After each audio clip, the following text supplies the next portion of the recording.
ನಮಸ್ಕಾರ ಸ್ನೇಹಿತರೆ, ನಮ್ಮ ನಂಬಿಕೆಗೆ ಸ್ವಾಗತ ಸುಸ್ವಾಗತ. ಸ್ನೇಹಿತರೆ, ಮೋಹನದಾಸ್ ಕರಮಚಂದ ಗಾಂಧಿ ಈ ಹೆಸರು ಭಾರತದ ಅಸ್ತಿತ್ವ ಇರುವ ತನಕವೂ ಮರೆಯಲಾರದ್ದು. ಹಿಂಸೆಯ ವಿರುದ್ಧ ದನಿ ಎತ್ತಿದ ಮಹಾನ್ ಅಹಿಂಸಾವಾದಿ. ಇಂದಿಗೂ ಭಾರತದಾದ್ಯಂತ ಈ ಮಹಾನ್ ವ್ಯಕ್ತಿಯ ಬಗ್ಗೆ ತಿಳಿಯದ ಅದೆಷ್ಟೋ ಮಂದಿ ಈ ಸಂತನ ತೇಜೋಬದೆ ಮಾಡೋದು ಗುಟ್ಟಾಗೇನೂ ಉಳಿದಿಲ್ಲ. ಒಂದು ಮಾತು, ಒಬ್ಬ ಮನುಷ್ಯ ತಪ್ಪು ಮಾಡದೆ ಒಳ್ಳೆಯತನವನ್ನ ರೂಢಿಸಿಕೊಳ್ಳೋದು ಅಸಾಧ್ಯ. ಹಾಗೆ ಬದುಕಿನ ಸ್ವಾರಸ್ಯ ಅರಿಯದೆ ಬುದ್ಧನ ಬೋಧನೆಗಳನ್ನು ಅಳವಡಿಸಿಕೊಳ್ಳೋದು ಹೇಗೆ ತಾನೇ ಸಾಧ್ಯ? ಹೀಗೆ ಮಹಾತ್ಮ ಅನ್ನೋ ಹೆಸರು ಪಡೆದ ಗಾಂಧೀಜಿಯ ಬದುಕು ನಿಜಕ್ಕೂ ಇಂದಿನ ಯುಗಕ್ಕೂ ಮುಂದಿನ ಪೀಳಿಗೆಗೂ ಆದರ್ಶಪ್ರಾಯವೇ ಆಗಿರುತ್ತೆ. ಬನ್ನಿ ಹಾಗಿದ್ರೆ ಇವತ್ತಿನ ಎಪಿಸೋಡ್ನಲ್ಲಿ ರಾಮನಂತೆಯೇ, ರಾಮನ ಆದರ್ಶ ಗುಣಗಳಂತೆಯೇ ಬದುಕಿದ ಗಾಂಧೀಜಿಯ ಜೀವನ ವೃತ್ತಾಂತ ಹೇಗಿತ್ತು ಅನ್ನೋದನ್ನ ಇವತ್ತಿನ ಎಪಿಸೋಡ್ನಲ್ಲಿ ತಿಳಿದುಕೊಳ್ಳೋಣ. ಅದಕ್ಕೂ ಮುನ್ನ ನಮ್ಮ ನಂಬಿಕೆಗೆ ನಿಮ್ಮ ಬೆಂಬಲವಿರಲಿ. ಸ್ನೇಹಿತರೆ, ಅದು 1947 ಆಗಸ್ಟ್ 15. ಆ ದಿನ ಇಡೀ ಭಾರತವೇ ಹುಚ್ಚೆದ್ದು ಕುಣಿಯುತ್ತಿತ್ತು, ಸಂಭ್ರಮದಲ್ಲಿ ತೊಯ್ದು ಹೋಗಿತ್ತು. 200 ವರ್ಷಗಳು, ಬರೋಬ್ಬರಿ 2 ಶತಮಾನಗಳು ಬ್ರಿಟಿಷರ ಕಪಿಮುಷ್ಟಿಯಲ್ಲಿ ಬೆಂದಿದ್ದ ಭಾರತೀಯರಿಗೆ ಉಸಿರಿನಲ್ಲೇ ನೆಮ್ಮದಿ ಅನ್ನೋದು ಹಂಗಿನ ಪರದೆ ಹರಿದು ಮುನ್ನುಗ್ಗಿದ್ದ ಹರುಷ ರಾರಾಜಿಸಿದ್ದ ಸಮಯವದು. ಹೌದು, ಅಂದು ಶುಕ್ರವಾರ. ಇಡೀ ಭಾರತವೇ ತಾಯಿ ಭಾರತಾಂಬೆಯನ್ನ ರಾರಾಜಿಸಿದ ಅತ್ಯದ್ಭುತವಾದ ಕ್ಷಣ. ಅಂದು ಜಾತಿ ಭೇದ ಧರ್ಮಗಳನ್ನ ಮೆಟ್ಟಿ ನಿಂತು ಏಕತೆ ಮೆರೆದಿದ್ದ ಸ್ವರ್ಣ ಯುಗ. ಅಂದು ಭಾರತಕ್ಕೆ ಸ್ವತಂತ್ರ ಸಿಕ್ಕ ಅಮೃತ ಘಳಿಗೆ. ಈ ಸ್ವತಂತ್ರಕ್ಕಾಗಿ ಮಡಿದವರು ಅದೆಷ್ಟೋ ಮಂದಿಯೋ, ಅದೆಷ್ಟೋ ಮಹಾನಾಯಕರು, ಹುಟ್ಟು ಹೋರಾಟಗಾರರು, ಧೀರರು, ಮಹಾಪುರುಷರು ತಮ್ಮ ಜೀವವನ್ನೇ ಬಲಿದಾನ ನೀಡಿ ಕೊನೆಗೂ ಸೂಕ್ಷ್ಮ ಶರೀರಿಗಳಾಗೆ ಆ ಅಮೃತ ಮಹೋತ್ಸವವನ್ನು ಅನುರಣಿಸಿಕೊಂಡಿದ್ದವರು. ಅಂದು 19ನೇ ಶತಮಾನ. ಆದರೆ 16ನೇ ಶತಮಾನದಲ್ಲೇ ಲಗ್ಗೆ ಇಟ್ಟಿದ್ದ ಬ್ರಿಟಿಷ್ ಅಧಿಪತ್ಯ ಪತನವಾಗುವುದಕ್ಕೆ ಹಿಡಿದದ್ದು ಬರೋಬ್ಬರಿ 2 ಶತಮಾನ ಅನ್ನೋದೇ ನಿಜಕ್ಕೂ ದುರಂತ. ಎಲ್ಲಿಂದಲೋ ಬಂದವರ ಬೂಟು ನೆಕ್ಕಿದ್ದು ಇದೇ ನಮಕ್ ಹರಾಮಿ ಭಾರತೀಯ ಎನಿಸಿಕೊಂಡಿದ್ದ ದೇಶದ್ರೋಹಿಗಳೇ. ಇರಲಿ, ಆ ಕಥೆ ಎಲ್ಲರಿಗೂ ತಿಳಿದಿರುವಂಥದ್ದೇ. ಸುಭಾಷ್ ಚಂದ್ರ ಬೋಸರಿಂದಿಡಿದು ಭಗತ್ ಸಿಂಗರವರೆಗೂ ಕ್ರಾಂತಿ ಎಬ್ಬಿಸಿದ್ದ ದಿಟ್ಟ ಕ್ರಾಂತಿಕಾರಿ ಮಹಾನಾಯಕರ ಬಲಿದಾನ ಸ್ಮರಣೀಯವಾದದ್ದು. ಆದರೆ ಮಹಾತ್ಮ ಗಾಂಧಿ ವಹಿಸಿದ ಅಹಿಂಸಾ ಕ್ರಾಂತಿ ಭಾರತದ ಸ್ವಾತಂತ್ರ್ಯಕ್ಕೆ ಭದ್ರ ಬುನಾದಿ ಹಾಕ್ತು ಅನ್ನೋದು ಅಷ್ಟೇ ಸತ್ಯ. ಅಂದು ಆಗಸ್ಟ್ 15 ಶುಕ್ರವಾರ 1947. ಇತ್ತ ಕಡೆ ಗಾಂಧೀಜಿ ತಮ್ಮ ಆಶ್ರಮದಲ್ಲಿ ಕುಳಿತು ರಾಮನಾಮ ಜಪಿಸುತ್ತಾ ಮಂತ್ರಮುಗ್ಧರಾಗಿ ಕಾಯಕವೇ ಕೈಲಾಸದಂತೆ ಚರಕದಲ್ಲಿ ಬಟ್ಟೆ ನೇಯುತ್ತಿದ್ರು. ಅಷ್ಟೊತ್ತಿಗೆ ಗಾಂಧೀಜಿಯ ಆತ್ಮೀಯನೋರ್ವ ಬಂದು ಹರ್ಷದಿಂದಲೇ ಹೇಳಿದ, ಏನು ನೀವು ಇನ್ನೂ ಇಲ್ಲಿಯೇ ಕುಳಿತಿದ್ದೀರಲ್ಲ, ನಿಮಗೆ ಹರುಷವಾಗುತ್ತಿಲ್ಲವಾ? ಇಡೀ ದೇಶವೇ ಹುಚ್ಚೆದ್ದು ಕುಣಿಯುತ್ತಿದೆ ಎಂದರಂತೆ. ಅದಕ್ಕೆ ಗಾಂಧೀಜಿ ಹೇಳ್ತಾರೆ, ಹೌದಾ, ಯಾಕೆ ಎಂದು. ಆಗವನು, ಅಯ್ಯೋ, ಇಂದು ಭಾರತಕ್ಕೆ ಸ್ವತಂತ್ರ ಸಿಕ್ಕಿದೆ, ಬ್ರಿಟಿಷರು ದೇಶ ಬಿಟ್ಟು ತೊಲಗುತ್ತಿದ್ದಾರೆ ಎಂದ ನಗುನಗುತ್ತಲೇ. ಆದರೆ ಗಾಂಧೀಜಿಯಲ್ಲಿ ಯಾವ ಸಂಭ್ರಮವೂ ಇಲ್ಲ. ಹೌದಾ, ಸಂತೋಷ, ಎಲ್ಲರಿಗೂ ಒಳ್ಳೆಯದಾಗಲಿ ಎಂದವರೇ ತಮ್ಮ ಕೆಲಸವನ್ನ ತಾವು ನಿರ್ವಹಿಸುತ್ತಿದ್ರು. ಆದರೆ ಇದನ್ನ ಕಂಡವನಿಗೆ ಅದೇನೋ ಕಸಿವಿಸಿ, ಅದೇನೋ ಗೊಂದಲ. ಆದರೆ ಏನು ಹೇಳಲಾಗದೆ ಅಲ್ಲಿಂದ ತೆರಳಿದ್ದ ಆತ. ಈ ವಿಚಾರವನ್ನೇ ಚರ್ಚಿಸಿದಾಗ ಗಾಂಧೀಜಿಯವರ ಅದಮ್ಯ ತಾಳ್ಮೆ ಹಾಗೂ ಸಂತನ ಲಕ್ಷಣಗಳು ಕಾಣಿಸಿದ್ವು. ಹೌದು, ಓರ್ವ ಸಾಧು ಅಥವಾ ಸಂತ ಪ್ರತಿಕ್ಷಣ ಧ್ಯಾನಸ್ಥನಾಗಿರ್ತಾನೆ. ಅದು ಜಪವೋ ತಪವೋ ಧ್ಯಾನವೋ ಕಾಯಕವೋ ಯಾವುದೇ ಹಂತದಲ್ಲೂ ವಿಚಲಿತನಾಗಲಾರ. ಪ್ರತಿಕ್ಷಣವೂ ಭಗವಂತನ ಆಸರೆಯಲ್ಲಿಯೇ ತಲ್ಲೀನನಾಗಿರ್ತಾನೆ. ಅಂತೆಯೇ ಗಾಂಧೀಜಿ ಕೂಡ ರಾಮನಾಮ ಜಪದಲ್ಲೇ ಈ ಬದುಕಿನ ಸತ್ಯ ಅರಿತುಕೊಂಡಿದ್ದವರು. ಕಾಯಕದಿಂದಲೇ ಯೋಗಿಯಾಗಿ ಪರಿವರ್ತನೆಗೊಂಡಿದ್ದವರು. ಕೊನೆಗೂ ರಾಮನಿಂದಲೇ ಜಯವು ಲಭಿಸಿ ಮಹಾತ್ಮರಾದರು. ಇದು ಕೃಷ್ಣ ಬೋಧಿಸಿದ ಕರ್ಮಯೋಗದ ರಹಸ್ಯ. ಅದನ್ನೇ ಅಕ್ಷರಶಃ ಪಾಲಿಸಿದವರು ಗಾಂಧೀಜಿ. ಈ ಮಹಾತ್ಮನ ಬಗ್ಗೆ ಬಾಯಿ ಹರಿಬಿಟ್ಟವರು ಭಾರತೀಯರಾದ ನಾವುಗಳೇ ವಿನಃ ಬೇರಾವ ದೇಶವೂ ತುಟಿಕ್ ಪಿಟಿಕ್ ಎನ್ನಲಿಲ್ಲ. ಇಲ್ಲಸಲ್ಲದ ಆರೋಪ ಹೊರಿಸಿದ್ದು ಕೂಡ ಇಲ್ಲಿನ ವ್ಯವಸ್ಥೆಯೇ ವಿನಃ ವಿದೇಶಿಗರಾರೂ ಹೊಂಚು ಹಾಕಲಿಲ್ಲ. ಗಾಂಧೀಜಿಯ ಬಗ್ಗೆ ದೇಶ ಕಂಡ ಪರಮ ಜ್ಞಾನಿಗಳಲ್ಲಿ ಒಬ್ಬನಾದ ಆಲ್ಬರ್ಟ್ ಐನ್ಸ್ಟೈನ್ ಹೇಳ್ತಾರೆ, ರಕ್ತ ಮಾಂಸಗಳು ತುಂಬಿದ ಇಂತಹ ಒಬ್ಬ ಮನುಷ್ಯ ಈ ಲೋಕದಲ್ಲಿ ನಡೆದಾಡಿದ್ದ ಎಂದರೆ ಮುಂಬರುವ ಜನಾಂಗಗಳು ಅಚ್ಚರಿ ಪಡ್ತವೆ ಎಂದು. ಮಹಾತ್ಮರನ್ನ ವರ್ಣಿಸಿದ ಮಾತುಗಳು ನಮ್ಮ ಭಾರತೀಯ ಮನಗಳನ್ನ ಅದಮ್ಯವಾಗಿ ಆವರಿಸಿಕೊಂಡು ಬಿಟ್ಟಿದೆ. ನಮಗೆ ಆಲ್ಬರ್ಟ್ ಐನ್ಸ್ಟೈನ್ ಹೆಸರು ಗೊತ್ತು, ಅವರು ವಿಜ್ಞಾನಿ ಎಂದು ಗೊತ್ತು. ಆದರೆ ಅವರ ವಿಜ್ಞಾನ ತತ್ವ ಗೊತ್ತಿಲ್ಲ. ಅವರು ನಾವು ಹೇಳುವ ದೇವರ ಅಸ್ತಿತ್ವವನ್ನು ನಂಬುತ್ತಿರಲಿಲ್ಲ ಎಂಬುದು ಗೊತ್ತು. ಆದರೆ ಅವರು ಈ ಮಹಾತ್ಮನ ಮಹತ್ವವನ್ನು ಸುಸ್ಪಷ್ಟವಾಗಿ ಗುರುತಿಸಿದರು. ಐನ್ಸ್ಟೈನ್ ಒಬ್ಬ ಮಹಾನ್ ವಿಜ್ಞಾನಿ. ಅವರಿಗೆ ಸತ್ಯ ಎಂಬುದು ಗೊತ್ತಿತ್ತು. ಹಾಗಾಗಿ ಅವರಿಗೆ ಮತ್ತೊಬ್ಬ ವಿಜ್ಞಾನಿಯ ಬಗ್ಗೆ ಅರ್ಥವಾಗುತ್ತಿತ್ತು. ಗಾಂಧೀಜಿ ಸತ್ಯ ಸಂಶೋಧನೆಯ ವಿಚಾರದಲ್ಲಿ, ವಿಜ್ಞಾನಿಯ ನಿಷ್ಠೆಯಲ್ಲಿ ತಪಸ್ಸನ್ನಾಚರಿಸಿದವರು. ಹೀಗೆಂದ ಮಾತ್ರಕ್ಕೆ ನಮಗೆ ಗಾಂಧೀಜಿ ಗೊತ್ತು ಎಂದು ಹೇಳುವಂತಿಲ್ಲ. ನಮಗೆ ಗಾಂಧೀಜಿ ಅವರ ಹೆಸರು ಗೊತ್ತು, ಅವರು ಮಹಾತ್ಮರು ಎಂದು ಎಲ್ಲರೂ ಹೇಳುವುದು ಗೊತ್ತು. Be the change you want to see in others ಎಂಬ ಮಹಾತ್ಮರ ನುಡಿಯನ್ನ ಕನ್ನಡದಲ್ಲಿ ಮೂಡಿಸುವ ಆಸೆ ಆಗತ್ತೆ. ಆದರೆ ಅದ್ಯಾಕೋ ಪ್ರತಿ ಬಾರಿ ಸೋತ ಅನುಭವವಾಗತ್ತೆ. ನಾವು ಪದಗಳ ಮೋಹದಲ್ಲಿ ಸಿಲುಕಿದಾಗ ನಮ್ಮ ಆಂತರ್ಯದ ಬದಲಾವಣೆ ಆಗುವುದಾದರೂ ಹೇಗೆ ತಾನೇ ಸಾಧ್ಯ? ಬದಲಾವಣೆ ನಾನಾಗಬೇಕು. ಮತ್ತದೇ ಪ್ರಶ್ನೆ, ನಾನು ಅಂದರೆ ಏನು ಅಂತ. ಬಹುಶಃ ನನ್ನಲ್ಲಿ ನಾನು ಎಂಬುದಿಲ್ಲದ ಒಂದು ಬದಲಾವಣೆಯನ್ನ ಆಗಕೊಡಬೇಕು. ಸ್ವಾಮಿ ವಿವೇಕಾನಂದರು ಹೇಳುವ ಹಾಗೆ, ನೀನು ನಿನ್ನಲ್ಲಿ ನಿಶ್ಚಿಂತನಾಗಿ ವಿರಮಿಸು, ಮಾಡುವುದೆಲ್ಲವ ಆ ಪರಮಾತ್ಮನಿಗೆ ಸೇರಿದ್ದು. ಆದರೆ ಇಲ್ಲಿ ಮುಖ್ಯವಾದದ್ದು ನೀನು ಎಂದು ಸಂಬೋಧಿಸುತ್ತಿರುವ ನಾನುವನ್ನ ಅರ್ಥೈಸುವುದು ಮಾತ್ರ. ನಮಗೆ ಬದುಕಿನಲ್ಲಿ ಅತ್ಯಂತ ಕಷ್ಟವಾದದ್ದು ನಮ್ಮನ್ನ ನಾವು ಅವಲೋಕಿಸಿಕೊಳ್ಳುವುದು. ಉದಾಹರಣೆಗೆ ಒಂದು ಪುಟ್ಟ ಸಂಗತಿಯನ್ನ ನಮಗೆ ನಾವೇ ಅವಲೋಕಿಸಿಕೊಂಡು ಹೇಳುವುದಾದರೆ, ನಾವೇನು ಖರ್ಚು ಮಾಡುತ್ತಿದ್ದೇವೆ ಎಂದು ಬರೆಯಲು ಪ್ರಯತ್ನಿಸಿದವರೆಲ್ಲರೂ ಅದನ್ನು ಬರೆಯಲಿಕ್ಕೆ ಪ್ರಾರಂಭಿಸಿದ ಒಂದೆರಡು ದಿನದಲ್ಲೇ ಅದರ ಬಗ್ಗೆ ತಲೆಕೆಟ್ಟು ಹೋಗಿ ಕೈ ಬಿಟ್ಟು ಬಿಡ್ತೇವೆ.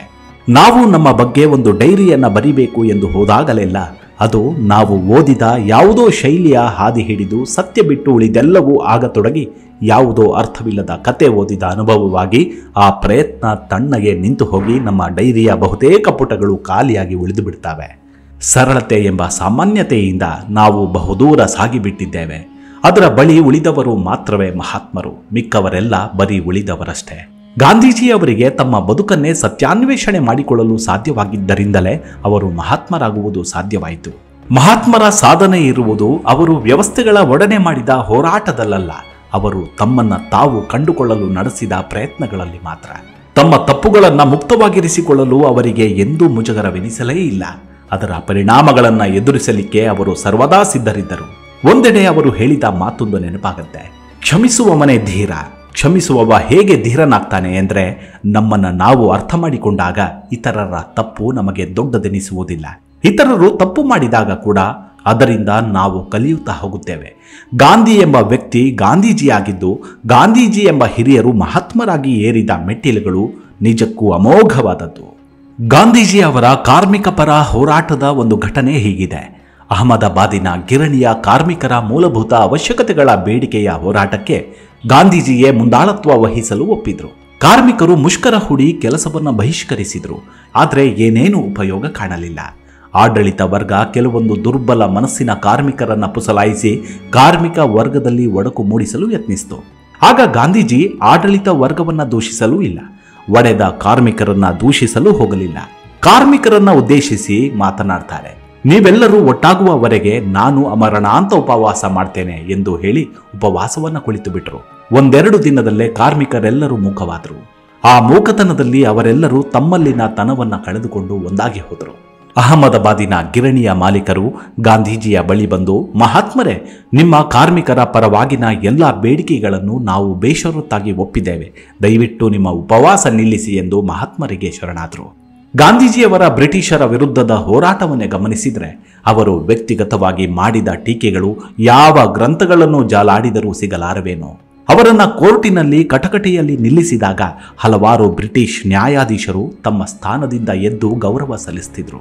ಅವರನ್ನ ಬಂಧಿಸಿದ್ದ ಹಲವಾರು ಜೈಲರ್ಗಳು ನಮ್ಮ ಬಳಿ ಒಬ್ಬ ಮಹಾತ್ಮನಿದ್ದಾನೆ ಎಂಬ ಪೂಜ್ಯ ಭಾವ ತಳೆದಿದ್ರು. ಬ್ರಿಟಿಷ್ ಜನಾಂಗದ ಮನದಾಳವನ್ನ ಗಾಂಧೀಜಿ ಅವರಂತೆ ಹೊಕ್ಕ ಮತ್ತೊಬ್ಬ ಸಮಕಾಲೀನನಿರಲಿಲ್ಲ. ಕಡೆಗೆ ಗಾಂಧಿ ಎಂಬ ಚಿತ್ರವನ್ನ ಅತ್ಯದ್ಭುತವಾಗಿ ಮಾಡಿ ವಿಶ್ವದೆಲ್ಲೆಡೆ ಗಾಂಧೀಜಿ ಎಂದರೆ ಏನೆಂದು ಜನಸಾಮಾನ್ಯನ ಮನದಲ್ಲಿ ಒಂದು ಸ್ವರೂಪ ಕೊಟ್ಟವನು ಕೂಡ ಬ್ರಿಟಿಷನೇ.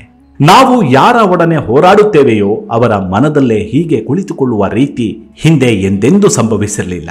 ನಿಜಕ್ಕೂ ಅತ್ಯದ್ಭುತವಾದದ್ದು. ಇದು ಆತ್ಮ ಜಾಗೃತಿಯನ್ನ ಹೊಂದಿದ ಒಬ್ಬ ಮಹಾತ್ಮ ಜಗತ್ತನ್ನ ಆಳುವ ಪರಿ. ಸಹಸ್ರಾರು ವರ್ಷಗಳ ಕಾಲ ಭಾರತ ಎಂಬುದು ಒಡೆದ ಗೂಡಾಗಿ ಛಿದ್ರವಾಗಿದ್ದುದು ಚರಿತ್ರೆಯನ್ನು ಬಲ್ಲ ನಮಗೆಲ್ಲರಿಗೂ ಅರಿಯದ ವಿಚಾರವಲ್ಲ.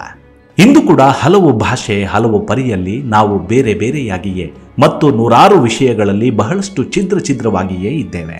ಇವೆಲ್ಲವುಗಳನ್ನು ಯಾವುದೇ ಬೇಲಿಯ ಪರಿಧಿಯ ಅಂಚಿಲ್ಲದೆ ಒಂದುಗೂಡಿಸಿದ ಮಹನೀಯತೆ ಮಹಾತ್ಮರದ್ದು. ತನ್ನನ್ನು ತಾನು ಕಂಡ ಮಹಾತ್ಮ ತನ್ನನ್ನು ಎಲ್ಲೆಲ್ಲಿಯೂ ಕಾಣಿಸುತ್ತಾನೆ. ರಾಮಾಯಣದಲ್ಲಿ ರಾಮ ಹೀಗೆ ಮಾಡಿದ್ದ ದೃಷ್ಟಾಂತ ಹೊಂದಿದೆ. ರಾಮ ಯುದ್ಧ ಮಾಡುವಾಗ ಆತನ ವಿರುದ್ಧ ಯುದ್ಧ ಮಾಡುತ್ತಿದ್ದವರಿಗೆ ತಮ್ಮ ಸಹಚಾರರೆಲ್ಲರೂ ರಾಮನಾಗೆ ಕಂಡು ಬಿಡುತ್ತಿದ್ದರಂತೆ. ಹಾಗೆ ಕಂಡಾಗ ತಮೋಗುಣಿಗಳಾದ ರಕ್ಕಸರು, ಇಗೋ ರಾಮ ಹೊಡೆ ಎಂದು ತಮ್ಮನ್ನೇ ಬಡಿದುಕೊಳ್ತಿದ್ರು.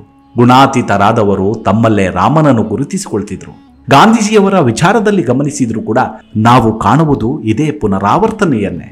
ರಾಮಾಯಣದಲ್ಲಿ ಶ್ರೀರಾಮ ಹೇಳ್ತಾನೆ, ಆತ್ಮಾನಾಂ ಅಮಾನುಷ್ಯಂ ಮನ್ಯೇ ರಾಮಂ ದಶರಥ ಆತ್ಮಜಂ ಎಂದು. ಅಂದ್ರೆ ನಾನು ದಶರಥನ ಮಗ, ಸಾಮಾನ್ಯ ಮನುಷ್ಯ ರಾಮ ಎಂಬರ್ಥದಲ್ಲಿ. ಗಾಂಧೀಜಿ ತಮ್ಮನ್ನ ತಾವು ಅತಿ ಸಾಮಾನ್ಯರಾಗಿ ಗುರುತಿಸಿಕೊಂಡಿದ್ದವರು. ಅವರು ಯಾವುದೇ ಜನಪ್ರಿಯತೆಗೂ ಮಾರು ಹೋಗಿರಲಿಲ್ಲ.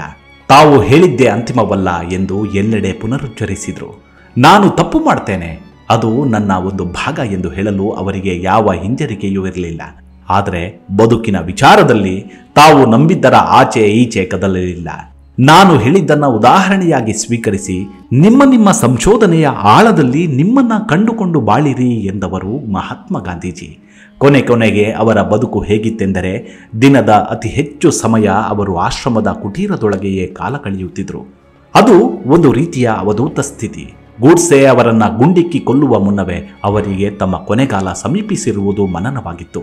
ಈ ಬಗ್ಗೆ ಅವರ ನಿಕಟವರ್ತಿಗಳೊಂದಿಗೆ ಚರ್ಚೆ ಕೂಡ ಮಾಡಿದ್ದರು ಎಂಬ ಅಂಶ ಪ್ರಚಲಿತವಿದೆ. ನಾನಿನ್ನು ಬದುಕುವುದು ಕೆಲವೇ ದಿನಗಳು ಮಾತ್ರ. ನನ್ನಿಂದ ನಮ್ಮವರಿಗೆ, ನನ್ನ ದೇಶಕ್ಕೇನಾದರೂ ಅಪಮಾನವಾಗಿದ್ದರೆ ಕ್ಷಮಿಸಿಬಿಡಿ. ಈ ಭಾರತೀಯ ವಾಸಿಗಳು ಇರುತ್ತಿಲ್ಲದಿದ್ದರೆ ಈ ಹೋರಾಟ ಅಂತ್ಯವಾಗುತ್ತಿರಲಿಲ್ವೇನೋ. ನಾವೇನೋ ಈಗ ಭಾರತೀಯರೆಂದು ಸ್ವತಂತ್ರರಾಗಿದ್ದೇವೆ, ಆದರೆ ನಿಜವಾದ ಹೋರಾಟ ಹಿಂದಿನಿಂದಲೇ ಪ್ರಾರಂಭವಾಗುತ್ತದೆ. ಜಾತಿ ಧರ್ಮವನ್ನ ಮೀರಿ ಏಕತೆ ಸಾಧಿಸಿದರೆ ಭಾರತ ಅಂದು ನಿಜವಾಗಲೂ ಸ್ವತಂತ್ರವಾಗುತ್ತದೆ. ಅಂದು ನಿಜವಾದ ಹೋರಾಟಗಾರನ ಬಲಿದಾನಕ್ಕೆ ಸಾರ್ಥಕತೆ ಬರುತ್ತದೆ ಎಂದಿದ್ದರು. ಇದು ನಿಜಕ್ಕೂ ಓರ್ವ ಜ್ಞಾನಿಯಾಡುವ ಮಾತಲ್ಲದೆ ಮತ್ತೇನೂ ಅಲ್ಲ. ಕೇವಲ ಲೇವಡಿ ಮಾಡುವ ಜ್ಞಾನಿಗಳಿಗೆ ಎಲ್ಲವೂ ತೃಣವಾಗಿಯೇ ಕಾಣಿಸುತ್ತದೆ ಅಷ್ಟೇ. ನಾವು ಎಲ್ಲವನ್ನು ರೆಡಿಮೇಡ್ ಬಯಸುತ್ತಾ ನಮ್ಮ ದೇವರುಗಳನ್ನೆಲ್ಲ ಕಲ್ಲು ಮಾಡಿ ಮಹಾತ್ಮರನ್ನೆಲ್ಲ ಫೋಟೋಗಳಲ್ಲಿ ಮಲಗಿಸಿಬಿಟ್ಟು ಅಕ್ಟೋಬರ್ 2ರಂದು ಬೋಲೋ ಮಹಾತ್ಮ ಗಾಂಧೀಜಿ ಕಿ ಜೈ ಎನ್ನುವ ವಿಧಿ ಮುಗಿಸಿ ಉಳಿದಂತೆ ನಮ್ಮ ಎಡಬಿಡದ ಚಿಂತನೆಗಳಲ್ಲಿ ಕಳೆದು ಹೋಗ್ತಿದ್ದೇವಷ್ಟೇ. ಗಾಂಧೀಜಿ ಎಂಬ ಒಂದು ಯುಗ ಒಬ್ಬ ವ್ಯಕ್ತಿಯಿಂದ ಆರಂಭವಾಗಿ ಆ ವ್ಯಕ್ತಿಯೊಡನೆಯೇ ಅಂತ್ಯವಾಗಿ ಹೋಗಿ ನಾವು ಹುಟ್ಟುವ ಮುಂಚೆಯೇ ಆಗಿ ಹೋದ ಒಂದು ಕಾಲವಾಗಿದ್ದು, ಅಂತಹ ಅಮೂಲ್ಯ ಗಳಿಗೆ ನಮ್ಮ ಜೀವನದಲ್ಲೂ ಫಲಿಸಿತೆ ಎಂದು ಕಾದು ನೋಡುವ ನಿರೀಕ್ಷೆ ಮಾತ್ರ ನಮ್ಮದಾಗಿದೆ. ಈಗ ನಾವೆಲ್ಲರೂ ಏನಾದರೂ ಒಂದು ಸಾಧನೆಯತ್ತ ಮುಖ ಮಾಡಿದ್ದೇವೆಂದರೆ ಅದಕ್ಕೆ ಮಹಾತ್ಮರ ಕೊಡುಗೆಯು ಅಪಾರವಾಗಿ ನಿಲ್ಲುತ್ತೆ. ಮುಂದಿನ ಸಂಚಿಕೆಯಲ್ಲಿ ಮತ್ತೆ ಭೇಟಿಯಾಗೋಣ. ಅಲ್ಲಿವರೆಗೂ ನಿಮ್ಮ ಆರೋಗ್ಯದ ಕಡೆ ಗಮನವಿರಲಿ. Take care. ನಮಸ್ಕಾರ.